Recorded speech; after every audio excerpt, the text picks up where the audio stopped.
suspensão das sanções dos Estados Unidos sobre Alexandre de Moraes e sua esposa, na minha opinião, eu acho que é como se fosse só um último suspiro de Alexandre de Moraes. Então, eu acho que isso foi simplesmente somente uma jogada ali no tabuleiro. Na verdade, eu acho não. Isso é. Pra quem já leu o livro do Trump, recomendo. Sabe que ele é um cara negociador, sabe que ele blefa demais. Então, assim, sejam bem-vindos ao canal Contraste. Não se esqueçam de deixar o like, se inscrever e ativar o sininho para receber as notificações dos próximos. Vamos analisar agora, vamos assistir essa análise do Invest, um canal muito bom aqui no YouTube, onde ele coloca um cenário de outros países dentro da América Latina que estão sofrendo forte influência dos Estados Unidos, inclusive correlaciona com o Brasil, o que está acontecendo aqui agora, diante desse momento, né, essa bomba de ontem aí, que o pessoal ficou assustado e tudo mais. Acho que não é bem assim, viu, pessoal? Acho que a direita ainda continua forte. Em 2026 a gente terá grandes surpresas aí nas urnas, nas eleições. Vamos assistir aqui. Ele é realmente um Bolsonaro mais ponderado. O Lula vai perder as eleições de 2026 da mesma forma, mesmo com a revogação da Magnitsky do Alexandre de Moraes, mesmo com a reativação dos vistos dos ministros do STF, mesmo que o Flávio Dino consiga ir à Disney, não tem problema. A grande realidade é que, mesmo assim, as eleições de 2026 vão ser da direita brasileira. A derrota que está sendo pregada por diversos canais de comunicação não é da direita brasileira. A população brasileira continua conservadora. A população brasileira continua e vai continuar votando na direita. A economia do Brasil vai continuar indo para o buraco em 26, a taxa Selic vai continuar em 15%, a inflação vai continuar subindo, a sua conta de luz, caso você não seja um fiel da Bolsa Família, vai aumentar ano que vem para cobrir o rombo que o Lula colocou para dar luz de graça para uma galera, o seu gás tende a aumentar porque a gente vai ter que pagar gás de graça para uma galera, e tudo isso vai deteriorar completamente a reputação do Lula. E mesmo que com esse choro inteiro que tá acontecendo por causa da Magnitsky, relaxa, não é tão ruim quanto tá se pregando, isso é apenas desespero de indivíduos que estão e entregaram, na realidade, muita confiança e acreditaram muito na bondade do Trump. Algo que, se você analisasse a história, se você tivesse lido alguns livros sobre a biografia do homem, você saberia que ele não é um homem extremamente confiável. E no passado recente ele mudou de posição com uma frequência muito acima do normal, vamos dizer assim.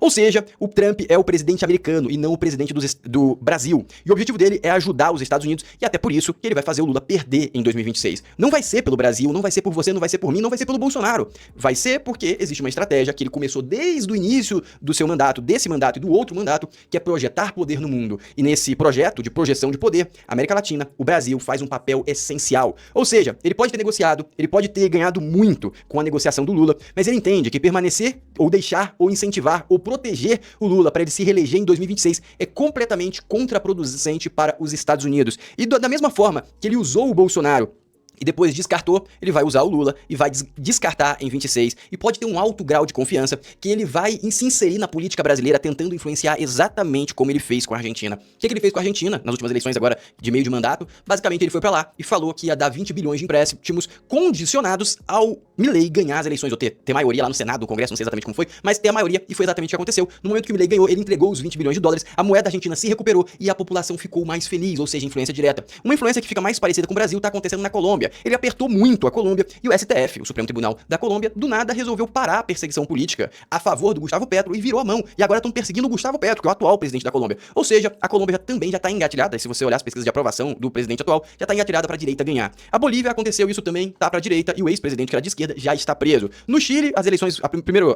turno já rolou, e agora o segundo turno tudo indica que vai ser de direita. Por que isso está acontecendo? Porque ele influenciou nos bastidores, que é exatamente a forma que o Brasil está sendo influenciado. Amigos, da onde está vindo tanta operação da Polícia Federal? Me conta. Da onde que a ex-nora do Lula foi presa? Não sei se ela foi presa, teve busca de apreensão e achou dinheiro pra caramba. Da onde que saiu a investigação do filho do Lula recebendo 300 mil por mês? Da onde saiu tanta coisa? Por que saiu tanta coisa? Você acha realmente que o sistema brasileiro não tem controle o suficiente pra bloquear esse tipo de coisa na Polícia Federal? Vocês já acham realmente que não seria possível o sistema político brasileiro bloquear as investigações do INSS? Amigos, foi tudo permitido. Porque qual que é o jogo? O jogo é que o Lula tem que perder. E esse jogo continua rodando, apesar da notícia da Magnitsky não ser tão feliz. Mas essa notícia não é uma grande infelicidade tanto para a direita, porque, como eu falei, a maior parte dos votantes do Brasil continua indo para a direita. Dito isso, você entendeu essa parte, vamos continuar. O que aconteceu e por que o Flávio Bolsonaro subiu? Ele estava acho com 10% de probabilidade e agora ele está com 14%. Por que isso aconteceu? Isso aconteceu porque Flávio Bolsonaro almoça com clientes ultra ricos do UBS para convencer a Faria Lima. Ele está fazendo um roadshow aqui na Faria Lima para mostrar que ele vai ser um candidato candidato vai ser um bom candidato, ele tá se colocando como um Bolsonaro moderado, falando que o pai dele falava bastante, ele já vai ser um cara bem mais moderado, e também tá fazendo e reforçando a conexão dele com o Tarcísio. O Flávio Bolsonaro elogia a lealdade de Tarcísio e rebate intrigas da imprensa. O Flávio Bolsonaro é um cara bem mais ponderado, ele é realmente um Bolsonaro mais ponderado e um Bolsonaro mais do centrão. Isso já foi dito algumas vezes. E um ponto que eu gostaria muito que vocês prestassem atenção é o seguinte: agora tá um grande som de enterro entre os bolsonaristas. Bolsonaristas se dizem usados por Trump e veem derrota para Eduardo Bolsonaro como retirada das sanções, com a retirada das sanções do Moraes. Decisão que livrou o ministro da lista de alvos da Lei Magnitsky e irritou bolsonaristas. Sim, amigos. O bolsonarismo, o Eduardo Bolsonaro, o Flávio Bolsonaro, sim, esses caras foram extremamente afetados por essa retirada da Magnitsky. Mas a direita em si não foi tão afetada quanto vocês imaginam. Mas vamos ler aqui alguns trechos aqui que é interessante, que eu já vou explicar um pouco de forma mais profunda. A decisão do governo Trump de recuar da aplicação da Lei Magnitsky contra o ministro Alexandre de Moraes foi recebida nos bastidores do bolsonarismo como um revés direto ao deputado Eduardo Bolsonaro e para a estratégia articulada por ele com os Estados Unidos. Entre aliados do PL, a leitura predominante é que o desfecho evazia a narrativa construída pelo parlamentar e reforça a percepção de que os movimentos americanos sempre estiveram ligados a interesses comerciais e não alinhado à política ou ideologia da direita brasileira. Isso pra mim sempre foi bem claro, tá? Em caráter reservado, dirigentes e parlamentares do partido classificaram o resultado como péssimo e aterrador. Um deputado influente da bancada resumiu a avaliação em um tom de frustração. Trump nos usou. Isso aqui nunca poderia acontecer. Essa entrevista nunca poderia acontecer. Amigos, a regra básica: você não pode sangrar em tanque de tubarões. Você não pode ficar de joelhos nunca. Esse tipo de entrevista, esse tipo de colocação é simplesmente a entrega dos pontos do bolsonarismo e não da direita. Eu não tô falando que o bolsonarismo vai acabar agora. Não é isso que eu quero dizer. E nem quero dizer que o Bolsonaro não terá nenhum tipo de influência e força. Mas ele perde muito poder de barganha. E esse tipo de entrevista, esse tipo de colocação é muito lamentável. E eu assisti vários e vários vídeos de pessoas influentes da direita, exponencialmente mais influentes do que eu, que pegam 10, 20 vezes mais as visualizações que eu pego, tem muito mais alcance, simplesmente errando completamente o discurso, errando completamente a comunicação. Completamente. E eu não tô falando que eles deveriam mentir, não, eles deveriam falar a verdade. Só que eles deveriam fazer uma análise fria. Eles estão fazendo uma análise emocionada, eles estão se colocando, criando conteúdo e compartilhando com a audiência a emoção e não a realidade. Eu vou mostrar pra vocês qual é a minha percepção da realidade, trazendo fatos. Segundo esses aliados, o ex-presidente americano posou como defensor da liberdade e da democracia. Ex-presidente? É o atual presidente, né? Ao aplicar uma sanção considerada extrema, apenas para recuar de forma abrupta. Na avaliação desse grupo, o gesto esvazia uma das leis mais simbólicas da política externa dos Estados Unidos e expõe que o Trump agiu exclusivamente em função dos seus próprios interesses, sem compromisso real com a pauta defendida publicamente por Eduardo Bolsonaro. Entre esses interlocutores, há ainda a avaliação de que o governo americano poderia ter dado uma sobrevida maior à sanção, ao menos com um sinal político, especialmente pelo fato da prisão definitiva do Jair Bolsonaro ter sido decretada há cerca de 2 semanas. Para aliados, o recuo reforçou a percepção de abandono no momento de maior fragilidade do ex-presidente da sua base política. Entre parlamentares, o tom é de frustração aberta. O deputado Bibo Nunes, do PL, afirmou estar chocado com a postura do governo Trump. Estou profundamente chocado com essa retirada da Lei Magnitsky depois de tanta veemência contra Alexandre de Moraes. É decepcionante, afirmou. Moraes havia sido incluído. A grande realidade é a seguinte, meus queridos. A direita, como já falei, as lideranças são pouco estratégicas, não tem liderança. A direita, nem vou falar direita, o bolsonarismo em específico. E a realidade é que a gente só vai conseguir mudar com lideranças mais fortes. E eu já venho falando isso pra vocês em vários vídeos, vocês me criticam, e essa é a realidade. Eu vou continuar aqui, antes eu só vou mostrar um ponto que eu achei bem pertinente pra dar uma descontraída, e em seguida a gente vai voltar pra questão da Magnitsky. A Magnitsky foi avisada ontem à noite, eu avisei pra vocês no outro vídeo que eu fiz agora há pouco. A Magnitsky foi avisada ontem à noite, tanto que por isso que o Moraes virou bichão e pegou e disputou e foi contra a Câmara. Foi meio que uma forma de comemorar, mas eu vou te explicar. E qual que foi o momento que eles foram avisados que a Magnitsky seria revogada? Presta atenção. A gente trouxe essa notícia hoje da revogação da E aqui é o primeiro erro, tá? Eu já vou deixar, perdoem cortar no início, mas tem um comentário que eu esqueci de fazer. Aqui tá o primeiro erro da direita. Porque se o Eduardo Bolsonaro e o Paulo Figueiredo receberam essa informação primeiro, eles deveriam ter articulado para puxar a narrativa, para controlar, eles darem essa notícia e não vir por canais neutros ou canais de esquerda, ou essa senhorita, entendeu? Eles deveriam ter puxado. Esse aqui foi o primeiro erro de comunicação, na minha humilde opinião, mas não sequência. E também ele poderia ter preparado a base, poderia ter passado a informação pra galera por baixo dos panos, que ia acontecer, pra preparar o emocional da galera, aí a galera já digeria a informação, não teria essa enxurrada de vídeo desesperado, de vídeo chorando. Isso é sangrar em tanque de tubarão. Tá errado, meus queridos, tá errado. Não é assim, você não pode ficar de joelho numa guerra. Tu tem que morrer lutando, entendeu? Essa é a regra básica. Magnitsky contra o ministro Alexandre de Moraes em primeira mão, e tem muito bastidor aqui pra contar, pra além do que você vinha lendo aí, porque a gente soube que essa decisão seria tomada, Diego, ontem à noite, que ela já estava decidida e que, portanto, seria... Ontem à noite. Quando que saiu essa matéria aqui, ó? Olha essa matéria aqui que eu vou mostrar pra vocês, calma aí. Essa matéria aqui saiu ontem à noite, eu mostrei isso pra vocês no outro vídeo, ó. 19h21, que foi exatamente o momento que foi revelado, exatamente não, mas foi por esse horário que chegou a notícia até o Moraes. Ou seja, a minha conclusão lá no outro vídeo estava totalmente correta. Seguindo. Deveria ser anunciada hoje por volta do meio-dia. Portanto, não foi uma surpresa, porque a gente estava informado pelas fontes americanas. E por que isso aconteceu, Diego? Bom, como você mencionava, havia aí um interesse muito grande do presidente Donald Trump de normalizar as relações com o Brasil. Inclusive, uma fonte da diplomacia dos Estados Unidos me disse que o Trump vê o Lula como um encantador, como alguém que realmente tem um poder de de convencê-lo a tomar certas medidas, e no último dia 2 de dezembro eles falaram por telefone e mencionaram diretamente da sanção Magnitsky contra o ministro Alexandre de Moraes, que além dos inconvenientes que trazia ao ministro, né, de, enfim, dificuldades aí para não só para transitar, enfim, nos Estados Unidos ele não podia entrar, mas manter negócios com instituições norte-americanas, enfim, trazia também muita insegurança ao sistema bancário brasileiro, riscos aí de sanções secundárias, uma série de questões, né? E portanto, o presidente Lula se repetia um acordo, para se chegar a um acordo comercial com os Estados Unidos, seria necessário normalizar essa relação, para além da retirada das tarifas de 50% que os americanos impuseram aos produtos do Brasil, também era necessário o fim da...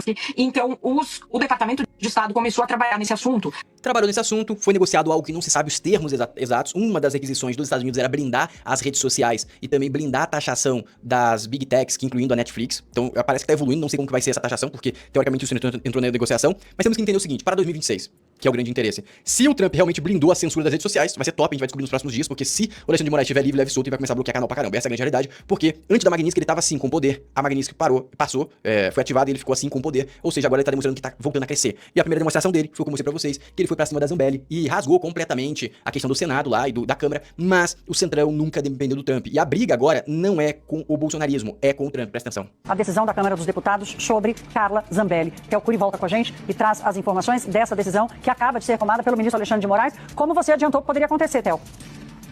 Moraes atropela Congresso e tira mandato de Zambelli. Foi isso que aconteceu, e isso só reforça que o Moraes tá tigrão. Só que dessa vez é diferente. O Congresso só pegou e deixou o mandato da Zambelli pra se revoltar contra o STF, literalmente. Ele quis chamar o STF pra briga. Como ele foi pra briga junto com o Gilmar Mendes pela questão do impeachment e tomou, e ganhou. Agora não sabemos se a retirada da Magnitsky muda tanto assim a moral do STF e a moral do Centrão. Eu não acho que muda a moral do Centrão. Centrão é jogador forte. Centrão não sangra em tanque de tubarão, diferente da galera mais amadora que tá sangrando agora. Presta atenção nessas colocações aqui. De líderes, de deputados, se dizendo surpresos e revoltados com a decisão do ministro Alexandre de Moraes, porque eles consideram que o Supremo está esticando a corda, que a decisão tem que ser do plenário da Câmara dos Deputados, tem uma decisão judicial, a gente sabe de toda a polêmica jurídica em torno disso, tem uma decisão judicial dizendo, tem que determinar a perda de mandato e pronto. Mas o presidente da Câmara tramitou toda a questão, o processo de Carla Zambelli, foi para a CCJ, foi para o plenário, já estava fazendo uma desobediência à ordem judicial, né? E alguns líderes acham que agora o Alexandre de Moraes, o ministro, está esticando a corda porque é uma decisão por maioria da Câmara dos Deputados e ele toma essa decisão monocraticamente. Já abriu para a votação do colegiado, mas de toda forma a decisão foi do ministro Alexandre de Moraes. E isso faz com que a crise, que está sempre acontecendo, né? Ela pode ter uma fervura a menos em alguma temperatura e tal, mas sempre tem uma crise ali entre o Congresso e o Supremo Tribunal Federal. Houve uma decisão monocrática do ministro Gilmar Mendes também em relação ao impeachment de ministro. Mas agora o Centrão entrou pra brigar com o STF porque isso dá voto. E olha as falas do Sócrates, que é um cara bem político e bem ponderado normalmente. Presta atenção no que ele vai falar aqui. O ditador psicopata que hoje manda nos 3 poderes da República voltou a atacar. Desta vez, a Câmara dos Deputados, que ontem, pelo seu plenário, decidiu pela manutenção do mandato da deputada Carla Zambelli. Mas esta figura do Supremo Tribunal Federal não respeita a Constituição e impõe dia a dia a sua ditadura como ofina a todos nós brasileiros. Triste Brasil, triste democracia. E o Sócrates tá de parabéns. Sabe qual foi a mensagem, que eu não separei, que senão deveria ter mostrado pra vocês. Qual que foi a mensagem do Sócrates após a revogação da Magnitsky? Ele falou assim, a gente nunca precisou do Trump para evoluir o Brasil. Aí citou vários casos assim, e ele realmente fez um discurso certo. É assim que você faz discurso, você não sangra em tanque de tubarão. Essa é a diferença de um político experiente pros políticos agora que estão jogando e estão entregando os pontos. Acabou de sair o vídeo do Flávio Bolsonaro, eu não sei o que ele falou, vou abrir aqui agora pra gente poder assistir. Vamos ver o que ele falou, vamos ver se ele se entregou, se ele tá sangrando ou se ele foi um bom político, vamos entender. Leitura que eu faço com relação a essa retirada. Pessoal, é muito simples a leitura que eu faço com relação a essa retirada do Magnitsky sobre o Alexandre de Moraes.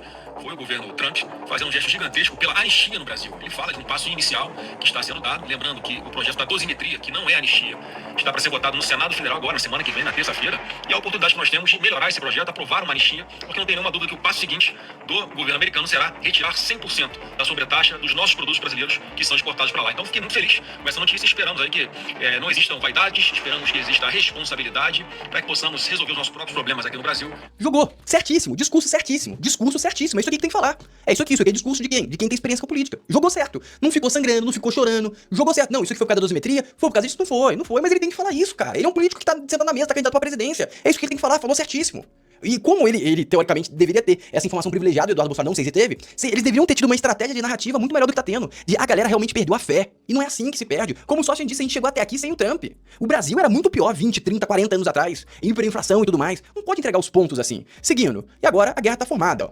STF tem maioria para cassar mandato, porque teve a decisão monocrática do Moraes, foi pro plenário da primeira turma votou para cassar mesmo. E agora a Câmara vai entrar pro pau. E também o Moraes agora criou coragem demais, tá? Moraes dá 15 dias à PF para fazer perícia em Bolsonaro sobre cirurgia. Só que ele precisa disso emergencialmente. Ou seja, eles estão flertando, o Moraes está flertando com a liquidação do Bolsonaro. tá flertando, e isso pode gerar instabilidade geral nacional, na minha humilde opinião. E também tem o Motinha que tá indo pra cima, ó. Antes da Ordem de Moraes, o Hugo Mota prometeu caçar Zambelli. Ou seja, o Hugo Mota, ele mente pra todo mundo. Ele é o cara mais sem palavra do Brasil, pô. Mentiu de anistia, mentiu não sei o quê. O homem, ele vai mentindo pra todo mundo, ele mente pra todo mundo, tá do lado de ninguém, tá do lado dele mesmo, é dele da família que ele não quer deixar ser preso, senão a Polícia Federal vai lá e prende o pai dele. Ai, meu Deus, Brasil é uma piada. Mas, meus amigos, por que eu falo da derrota do Lula em 26? Por causa disso aqui, ó, presta atenção. O contrato de 129 milhões do Banco Master com a escritório da esposa e dos filhos de Alexandre de Moraes não era um simples contrato de advocacia, era lobby puro. As cláusulas previam atuação além da esfera judicial envolvendo o Banco Central, o CAD e a Receita, além do próprio Congresso Nacional. Tudo indica que o escritório atuava no centro da venda do Banco Master ao BRB, numa engrenagem silenciosa de influência institucional. A defesa ia além. Os filhos de Moraes assinaram uma queixa-crime contra Vladimir Timmerman, investidor que acusou o Vorcaro e o Master de praticarem as mesmas fraudes investigadas hoje pela Polícia Federal. Portanto, além de atuarem junto aos órgãos públicos para impor os interesses do Banco Master, ainda se moveram juridicamente para silenciar quem apontava irregularidades graves envolvendo a instituição. Esse é um escândalo muito, muito maior do que a Lava Jato. Estamos falando da estrutura de corrupção e fraude bilionária que se estendia desde o setor financeiro, passando por atores políticos e o topo do judiciário. E não à toa, Toffoli decretou o sigilo máximo no processo. Alexandre de Moraes, dado ao histórico de se colocar como vítima, juiz, acusador e carcereiro, agora vê surgir uma posição possível, a de réu. Ou seja, meus queridos, a de réu, exatamente. Ou seja, isso tudo, na minha concepção, só mostra que sim, existe uma força gigante contra o STF e a população tá contra eles. E o Centrão e os políticos inteligentes vão utilizar essa força, esse vento de cauda para se eleger. E para isso eles vão ter que fazer uma promessa, a limpeza do STF. Agora presta atenção nessas colocações da Sadia. Bom, vocês lembram daquela máxima do tiririca, pior do que tá, não fica? Bom, estava errado. O que a gente está vendo na Câmara dos Deputados é a situação ficando cada vez pior. Não só na Câmara, na política como um todo. Tem um grande circo sendo armado. Vou começar pela Câmara porque são os fatos mais recentes. Hugo Mota, que eu já falei várias vezes, que perdeu a autoridade. Ele nunca teve essa autoridade, não põe a autoridade pela força. Ele vem se desgastando e o fato novo da semana é que ele perdeu apoio, inclusive, do seu grupo político, que ajudou a levá-lo à presidência da casa, principalmente entre o PL e com um dos seus principais fiadores, que foi o ex... Lê a manchete pra vocês. Hugo Mota perde força e PL busca Malafaia para enquadrar Bolsonaro. O que vai acontecer agora? Eu já falei pra vocês antes que o Bolsonaro precisava sempre jogar com a cabeça e pensando de forma racional. Ele colocou o Flávio Bolsonaro, fez uma jogada boa na questão do dólar, fez uma jogada boa na questão da economia. Ele tem que carregar isso até o ano que vem pra fechar mal pro Lula. Ano que vem ele tem que entregar pra probabilidade. E a probabilidade indica que o Tarcísio é o melhor candidato, ou no máximo o Ratinho Júnior. E é provavelmente isso que vai acontecer. E por isso que essa decisão da Magnitsky, que fragiliza o bolsonarismo, fortalece a derrota do Lula. Porque na matemática, nas casas de aposta, o que a gente consegue entender? A gente consegue entender que o Tarcísio é o melhor candidato para ganhar o Lula. Antes da indicação do Flávio, aqui estava o Tarcísio com 37, 38% dos votos, aqui não tá aparecendo, mas era essa taxação. E mesmo depois da indicação do Bolsonaro não indicar ele tá com 20%. Eu acredito que o Bolsonaro vai mudar a estratégia após esse fato. Isso aumenta a probabilidade do Lula perder. Floriano, eu discordo completamente.